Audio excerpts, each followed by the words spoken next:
오늘 말씀의 제목은 세상이 험악할수록입니다.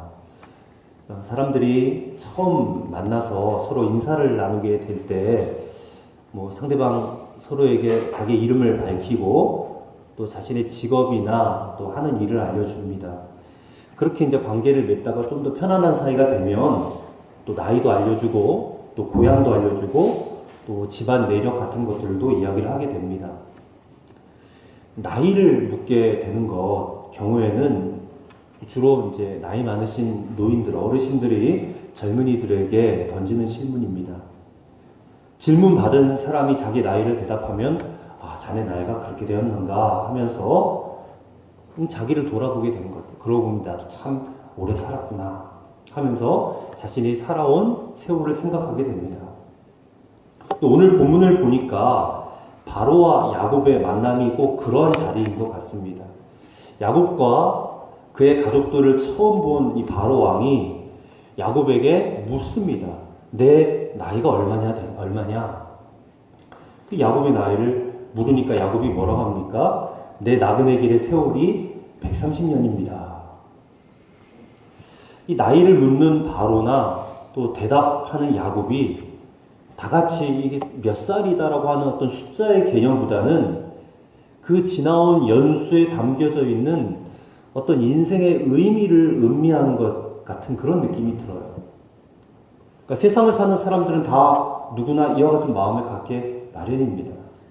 점점 더 나이를 들어갈수록 지나온 날들을 돌아보게 되고 또 현재의 자기를 반성하게 되고 그리고 남은 세월에 그 기간을 의미 있게 살고자 하는 이제 그런 마음을 갖게 된다는 것입니다. 하지만 오늘 우리는 이 말씀을 통해서 그저 인생의 의미를 한번 우리가 생각해 봅시다 라는 그런 말씀을 드리고자 하는 것이 아닙니다. 이 말씀을 통해서 주님이 주시는 영적인 교훈을 우리가 발견해내야 된다는 겁니다. 지금 자신의 나이를 밝히고 함께 자기 인생이 어떤 인생이었다는 것을 한마디로 이게 참 지난 세월을 소개하고 있는 야곱의 대답을 보면서 오늘 우리가 사는 세상도 그와 별반 다르지 않다는 것을 생각하게 됩니다. 참 험악한 세상이에요. 근데 이 험악한 세상을 살면서 믿는 우리들은 과연 어떻게 살아야 될 것인가? 오늘 본문을 통해서 하나님 주시는 교훈을 우리가 함께 생각해 보고자 합니다. 자, 세상이 험악할수록이라는 제목을 붙였는데요. 첫째로 세상이 험악할수록 어떻게 해야 되느냐? 자신의 믿음을 날마다 점검하며 살아가야 된다라는 겁니다. 자, 오늘 본문 9절 말씀을 다시 한번 보십시오. 야곱이 바로에게 아뢰되 내 나그네 길의 세월이 130년이니이다. 내 나이가 얼마 못 되니 우리 조상의 나그네 길의 연조에 미치지 못하나 험악한 세월을 보내었나이다. 지금 야곱이 처음 바로 왕을 만나는 자리인데 이런 말을 하기란 쉬운 게 아닙니다. 사실 사람들은 체면 때문에 자기를 나그네다, 또 험악한 세월을 살았다 이렇게 말하는 것은 쉽지 않습니다. 근데 야곱이 지금 그런 얘기를 하고 있는 거예요.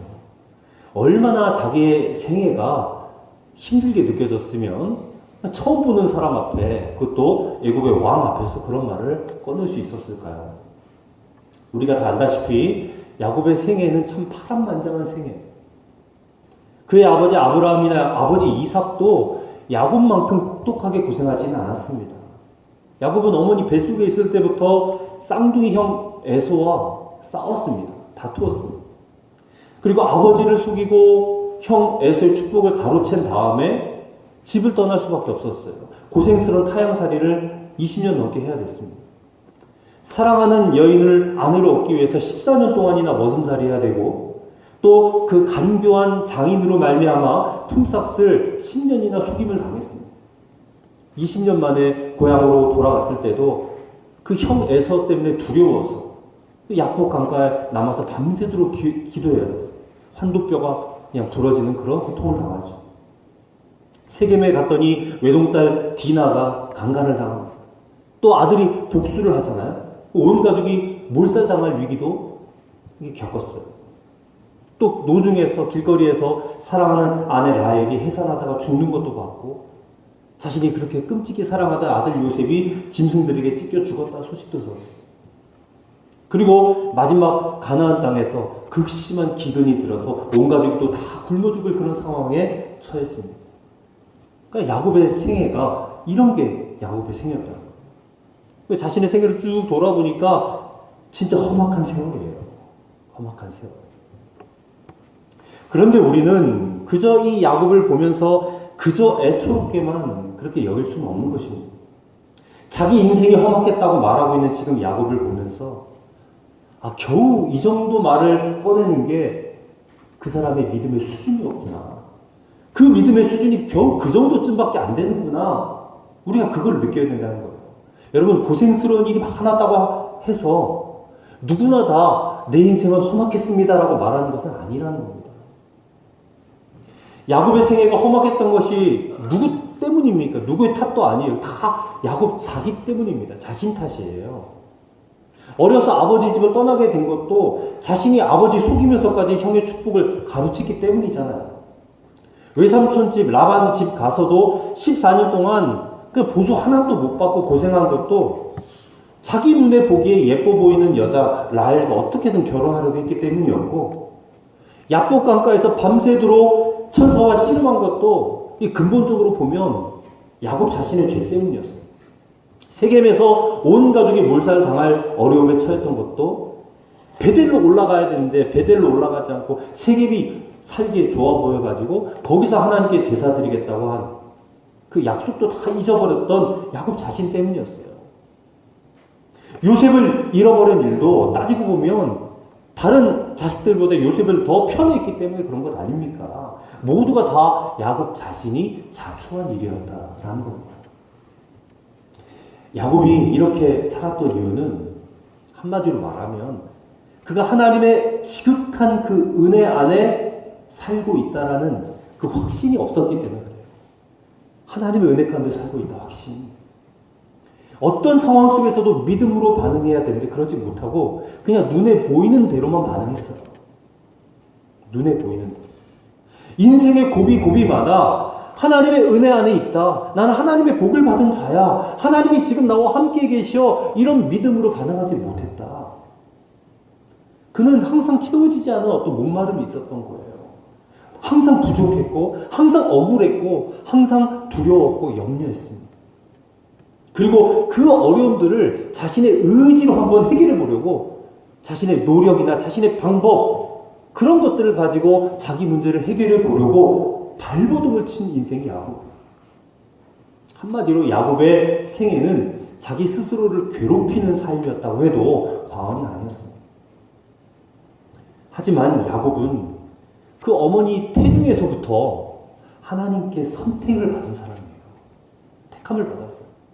우리가 야곱의 생애를 쭉 훑어봤지만 그가 살아온 130년이라는 세월 속에 언제나 하나님의 도우시는 손길이 단 한 번도 야곱을 떠난 적이 없었단 말입니다.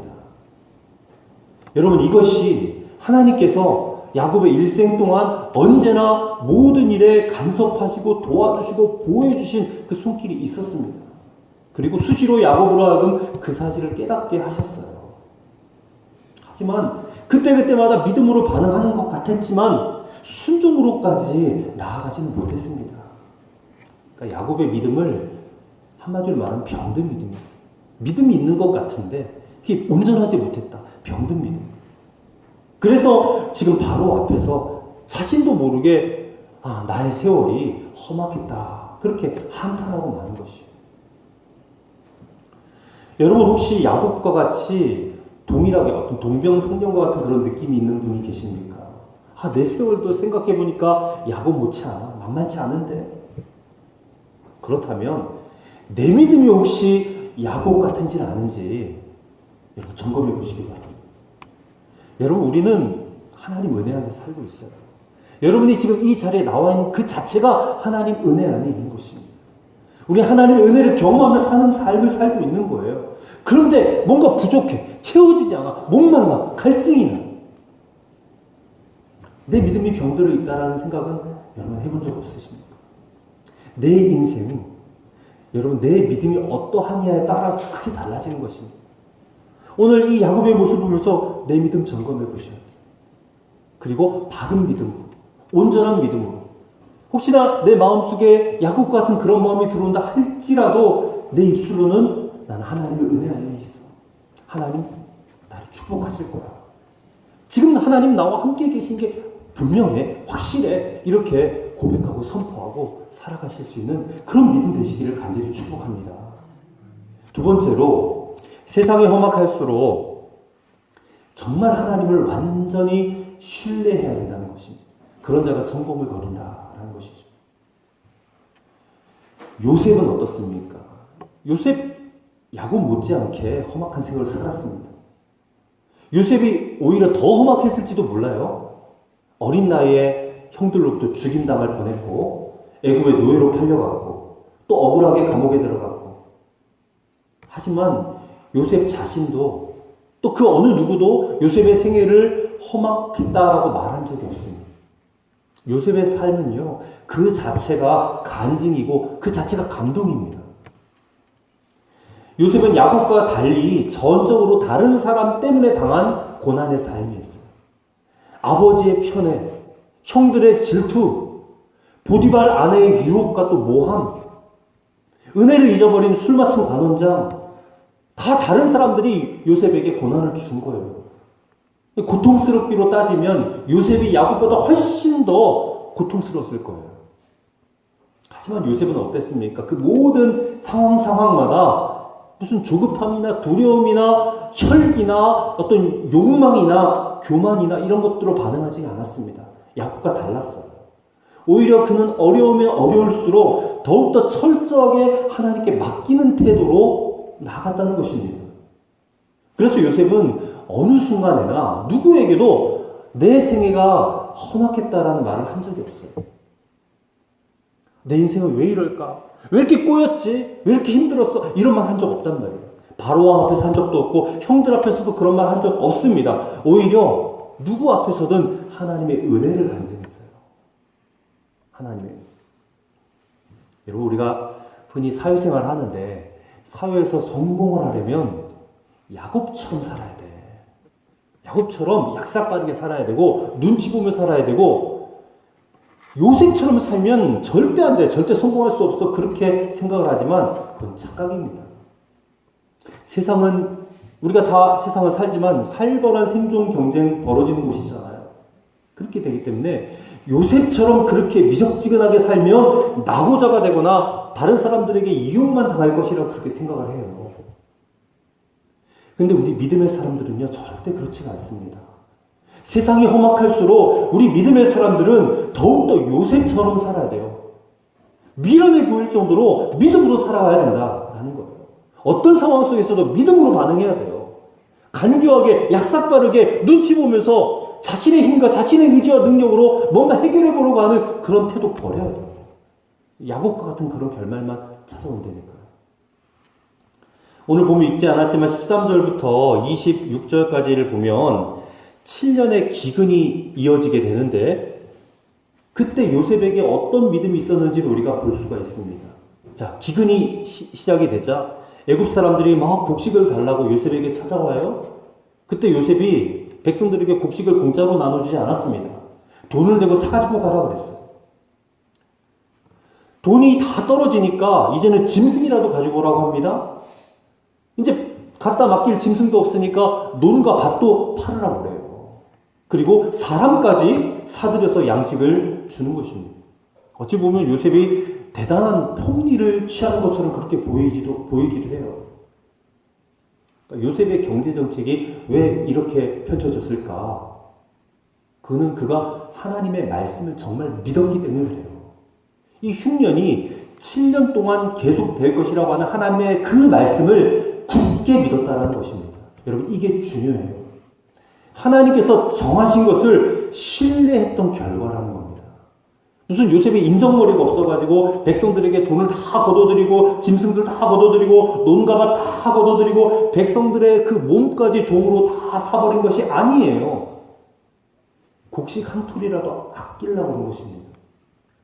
아무리 쌓아둔 곡식이 많아도 7년이란 기간은 이게 견디기 너무 긴 세월이에요. 앞서 7년, 9년을 지나는 동안에 이 낭비하는 습관이 몸에 배어 있는데 흉년 됐다고 그냥 곡식을 막 퍼주면 이 2, 3년도 견디지 못한단 말입니다.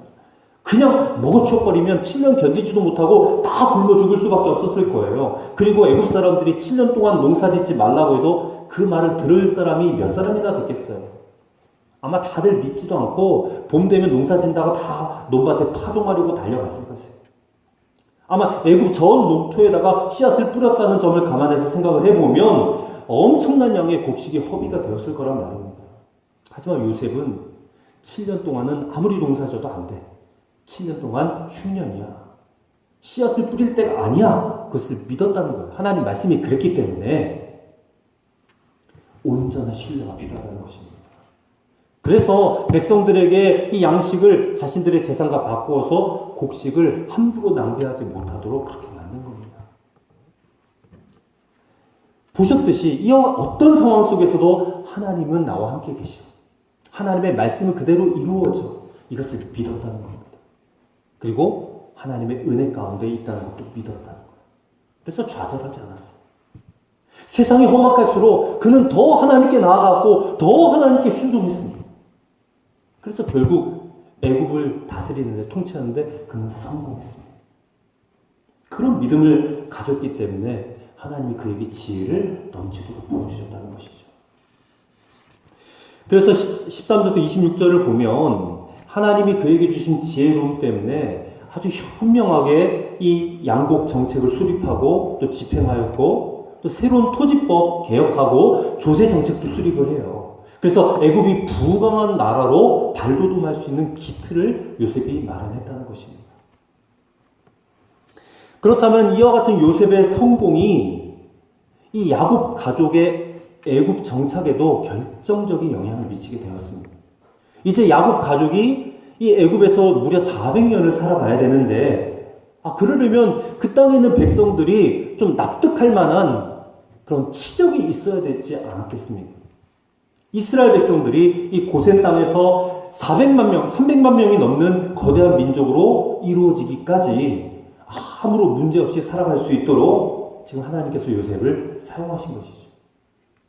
정말 하나님의 섭리를 이루는 그 일에 지금 요셉이 빼놓을 수 없는 중요한 역할을 해낸 것입니다. 여러분, 야곱과 또 요셉의 이 차이점이 보이시죠? 야곱은 안타깝게도 바로왕 앞에서 자신의 생애가 험악했다라고 그렇게 표현을 했습니다. 그것밖에 보이지 않았기 때문에 하나님의 은혜가 보이지 않았어요. 하나님의 돌보심도 도와주심도 보이지 않았어요. 그게 야곱의 한계였단 말입니다. 하지만 요셉은 어때요?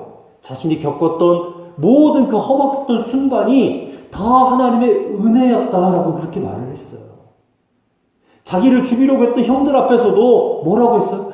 형들 너무 놀랍지 않아요? 형들이 나를 애굽에 팔아먹은 게 그게 형들이 한 게 아니라 하나님께서 우리 가족 구원하시려고 나를 애굽에 먼저 보낸 것이에요. 그렇게 해석을 한다니까요. 여러분 그렇게 해석할 수 있게 되기를 바랍니다. 야곱은 고난만 봤어요. 근데 요셉은 그 뒤에 하나님의 섭리를 봤어요. 오늘 저와 여러분의 인생이 하나님께서 약속하신 그 섭리가 이루어지는 그런 인생이 되어야지만이 성공적인 인생이 된 줄로 믿습니다. 그래서 세상이 험악할수록 우리가 하나님을 더 깊게 신뢰해야 돼요. 더 깊게. 그리고 세 번째로 세상이 험악할수록 우리는 예수님 안에 거해야 한다는 겁니다. 야곱이 이제 애굽으로 이사를 와서 17년을 고센 땅에서 거주하면서 인생의 마지막 시기를 살게 됩니다. 그는 이제 자기 가족들이 이 풍요의 땅 고센 땅에 거하면서 그곳에서 자리를 잘 잡고 산업을 얻었으며 생육하며 번성하는 모습을 보게 됩니다. 130년 동안은 험악한 세월을 보냈을지 몰라도 17년 나머지 기간만큼은 정말 풍요를 누리고 복을 누리며 살았던 기간이었습니다. 그런데 그 17년의 기간도 전적으로 하나님의 약속의 성취였습니다. 야곱은 창세기 46장 3절에서 하나님의 약속을 받았었어요. 나는 하나님이라 내 아버지의 하나님이니 애굽으로 내려가기를 두려워하지 말라. 내가 거기서 너로 큰 민족을 이루게 하리라. 지난주에 말씀드렸듯이 야곱에게 있어서 애굽 땅은 절대 가서는 안 될 땅이었어요. 가면 죽을 고생을 하게 될 땅으로 여겼어요. 그래서 내려가기를 두려워했었지 않았습니까? 하지만 하나님께서 내려가라 말씀하셨고 그곳에서 큰 민족을 이루게 하시겠다고 하신 그 약속이 지금 이루어지고 있는 거예요. 생육하고 번성하고 땅에 충만하게 된 겁니다. 야곱은 남은 생에 17년 살면서 하나님의 약속의 성취를 바라보면서 진정한 복된 여생을 보내게 된 것입니다. 그런데 야곱과 또 요셉과 그 가족들만 지금 복된 삶을 살아가고 있는 것일까요? 오늘 21세기를 살아가는 저와 여러분들, 우리들은 진정으로 그렇지 않습니까? 우리가 사는 세상도 험악한 세상 맞아요. 하지만 우리는 예수님을 믿습니다. 예수님을 믿는 믿음으로 예수님 안에 거하는 하나님의 자녀로 복된 삶을 살고 있습니다. 여러분 동의하시죠? 때문에 예수 믿는 우리는 그 어떤 상황 속에 산다 할지라도 우리는 목숨 걸고 예수 그리스도 안에 거하는 자가 되어야 합니다. 예수 그리스도 안에 거하는 자야말로 이 땅에서 천국을 사는 자들이고 그리고 이 땅에서 천국을 살아야지 죽음 이후에도 천국에 들어갈 수 있는 것 아니겠어요? 우리 다 이 믿음으로 살고 있는 것입니다. 그것을 인정하시기 바랍니다. 여러분 사실 예수님 안에 있는 자들은 험악한 세상은 있어도 결코 험악한 세월은 없는 것입니다. 왜 그렇습니까? 저와 여러분의 생애를 통하여 보이지 않게 흐르는 중요한 것이 하나 있습니다. 그것은 하나님의 도우시는 손길이에요. 우리는 언제나 정말 하나님 보시기에 부끄럽게 사는 인생이잖아요. 근데 하나님은 그런 우리의 모습을 보시면서도 꾸짖지 아니하시고 늘 보호하시고 늘 우리의 삶에 간섭해 주셨기 때문이에요.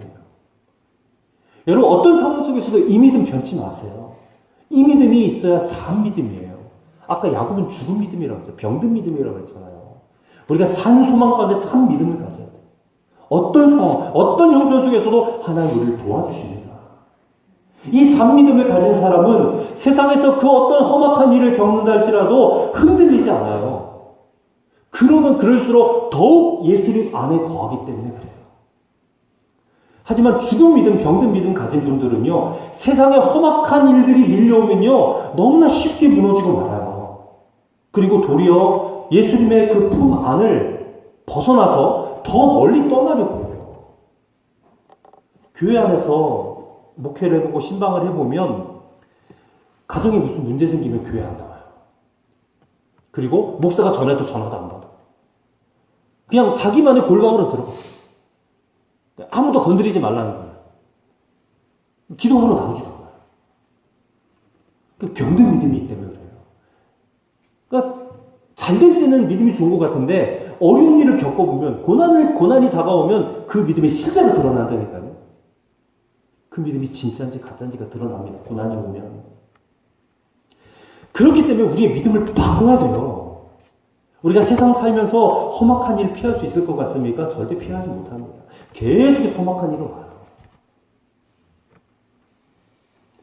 우리가 기도합니다. 근데 기도하는 것이 어리석은 때가 있습니다.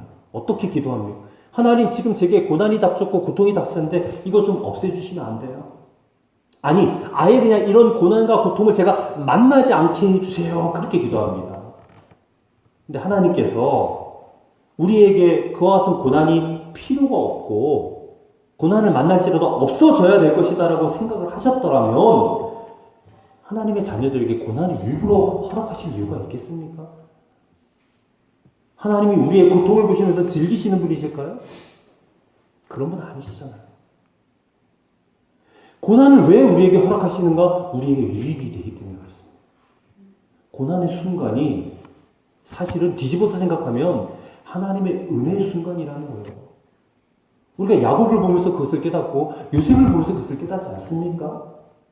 고통의 순간, 고난의 순간이 결국 안 보이니까 변장하고 찾아오는 하나님의 축복과 은혜의 순간이에요. 신약의 사도 바울도 사실 여러 가지 육체적인 질병을 가지고 있었잖아요. 뭐 어떤 학자들은 안질이 있었고 또 간질이 있었고 그래요.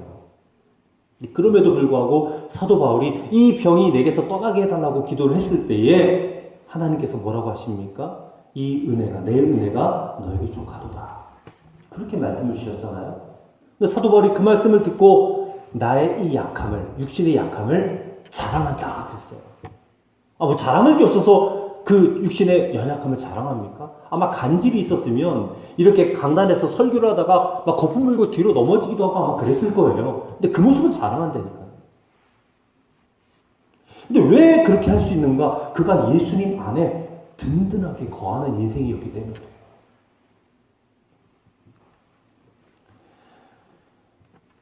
여러분 이 얘기를 아마 들어본 적이 있을 겁니다. 애벌레가 나방이 되어서 나오는 거 이렇게 관찰을 했는데 어떤 사람이 그 작은 구멍으로 큰 몸집이 빠져나오려고 하는 것을 막 오랫동안 몸부림치는 게 너무 안쓰러워 보여서 가위로 잘라줬대요, 조금. 그랬더니 나방이 쉽게 그 고치를 빠져나왔다는 거예요. 하지만 얼마 안 가서 자기가 나방의 신세를 망쳐놨다는 것을 금방 깨닫게 되죠. 가위로 잘라줘서 쉽게 빠져나온 나방이 그냥 나비가 돼서 홀홀 날아간 게 아니라 그냥 날개를 질질 끌고 방구석을 기어댕기는 그런 애처로운 모습으로 그냥 전락하고 나오는 거예요. 그 좁디 좁은 구멍을 빠져나오는 긴 시간의 어떤 그런 고통과 몸부림, 이것이 나방으로 하여금 이곳 저곳을 찾아서 산으로 날아다니는 행복한 나비로 만드는데 없어서는 안 될 소중한 과정이었다. 우리의 삶 속에서도 고통이 있어요. 어려움이 있어요. 사랑하는 사람들이 빨리 돌아가실 경우도 있고 또 사업이 갑자기 안 돼서 망할 때도 있고 근데 그때마다 하나님의 은혜가 여러분들에게 있습니다. 여러분들에게 있습니다. 어렸을 때 조실부모 하신 분들 원망할 거 없어요. 그래서 하나님의 은혜를 직접 받은 거예요. 배가 고파본 적도 있었다면 그게 바로 은혜였어요. 그 줄인 배를 하나님의 은혜로 채웠습니다. 가정형편에 어려서 공부를 많이 못했어요. 직접 성령님으로부터 배우라는 것입니다. 누군가로부터 학대를 받은 적이 있습니까? 참 신랑 되시는 예수님의 그 사랑을 받으라. 우리의 참 아버지이신 하나님의 사랑을 받으라는 것. 그럼 모든 삶이 은혜로 다 해석이 되어진다라는 것입니다. 여러분, 우리가 붙잡고 살아가는 복음이 바로 이것입니다. 예수 그리스도 안에 거하는 것. 그래서 우리는 담대하게 오늘도 선언할 수 있는 거예요. 예수님만 부르면 충분하다. 그리스도 안에 있으면 충분해요. 세상은 험악하면 더 험악해지지 결코 좋아지지 않습니다. 우리는 그럴수록 더욱더 예수님 안에 거하기를 힘써야 될 줄로 믿습니다. 이 세상이 험악할수록 우리가 야곱과 같은 그런 믿음이 아니에요. 요셉과 같이 사는 믿음, 참된 믿음으로 이 세상을 승리하고 이기며 살아가는 된 성도들 되시기를 주의 이름으로 간절히 축원합니다. 하나님 아버지, 험악한 세상을 살아가는 저희들이지만 그 가운데 하나님의 돌보심, 도와주심, 보호하심이 언제나 함께 있다는 것을 우리가 믿게 하여 주옵소서. 우리의 믿음이 세상 통조에 흔들리지 않게 도와주옵소서. 우리가 죽은 믿음이 아니라 산 믿음으로 살아가게 하여 주옵소서. 언제나 어떤 상황 속에서도 예수님 품 안을 떠나지 않도록, 그래서 요셉과 같이 정말로 인생의 성공, 복된 인생으로 살아가는 우리 모두가 되게 하여 주시옵소서. 믿사오고 우리 주님 예수 그리스도 이름으로 기도드리옵나이다. 아멘.